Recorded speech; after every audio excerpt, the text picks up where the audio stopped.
എന്തായി? എല്ലാ കാര്യങ്ങളും നമ്മൾ വിചാരിച്ച പോലെ ഭംഗിയായി. ഓ ഈശ്വര.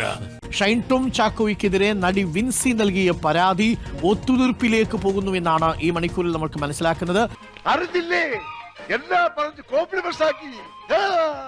പരാതിയില്ലെന്നും തനിക്കുണ്ടായ ബുദ്ധിമുട്ടാണ് പറഞ്ഞതെന്നും വിൻസി വ്യക്തമാക്കിയെന്നാണ് അറിയുന്നത്. ഞങ്ങൾ ഒന്നാണ്. എന്താ വിശ്വാസമായില്ലേ? ഷൈൻ ടോം ചാക്കോ ഖേദം പ്രകടിപ്പിച്ചതോടെ ഇരുവരും കൈ കൊടുത്തു പിരിഞ്ഞിരിക്കുന്നു.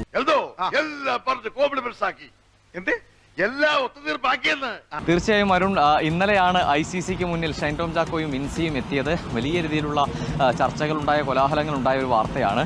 അവിടെ അരുൺ പറഞ്ഞതുപോലെ ശുഭമായി പര്യവസാനം കുറിച്ചിരിക്കുന്നു എന്നാണ് നമ്മൾ മനസ്സിലാക്കുന്നത്. അങ്ങനെ സക്സസ് എന്ന് പറഞ്ഞാൽ വിജയം പോയി. സംഗതി വിജയിച്ചു. ഒടുവിൽ നിങ്ങളുടെ മോൻ മുട്ടുമടക്കി.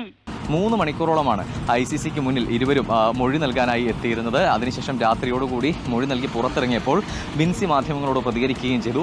നിയമ നടപടിയുമായി താൻ മുന്നോട്ട് പോകാനില്ല എന്ന് ആദ്യം തന്നെ അറിയിച്ചതാണ്. പക്ഷേ ഇനി സിനിമാ മേഖലയിൽ ഇതൊരു തുടർ പ്രവണതയാവരുത്, ഇനി ഇത്തരത്തിലൊരു അനുഭവം മറ്റാർക്കും ഉണ്ടാകരുത്, ഇതുമാത്രമാണ് തന്റെ ആവശ്യമെന്നുമായിരുന്നു വിൻസി മാധ്യമങ്ങളോട് പ്രതികരിച്ചപ്പോഴും പറഞ്ഞത്.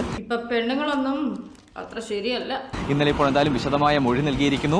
ഷൈൻ ടോം ചാക്കോ ഖേദം പ്രകടിപ്പിച്ചിരിക്കുന്നു. എന്തായാലും സൂത്രവാക്യം സിനിമയുടെ ICCക്ക് മുന്നിൽ വെച്ച് ഷൈൻ ടോം ചാക്കോയും വിൻസിയും തമ്മിലുള്ള പ്രശ്നങ്ങൾ സംസാരിച്ച് പരിഹരിക്കപ്പെട്ടിരിക്കുന്നു. ഇരുവരും കൈകോർത്ത് പിരിഞ്ഞിരിക്കുന്നു. ഷൈൻ ഖേദം പ്രകടിപ്പിച്ചിരിക്കുന്നു. മറ്റ് നിയമ നടപടികളുമായി മുന്നോട്ടില്ല എന്ന് വിൻസി അലോഷ്യസ് അറിയിക്കുകയും ചെയ്തിരിക്കുന്നു. ഇതൊരു യാഥാർത്ഥ്യമാണെന്ന് എനിക്ക് വിശ്വസിക്കാനാവുന്നില്ല. അയ്യോ, യാഥാർത്ഥ്യമാണ് സാർ. എന്തൊക്കെയായിരുന്നു? 4 വർഷത്തേക്ക് വിലക്ക്, ഇനി ആജീവനാന്ത വിലക്ക്, നമ്മുടെ ഫിലിം ചേംബറിന്റെ മോണിറ്ററിംഗ് കമ്മിറ്റി, ICയുടെ യോഗത്തിൽ വിലക്ക്, താരസംഘടനയുടെ വിലക്ക്, എന്തൊക്കെയായിരുന്നു?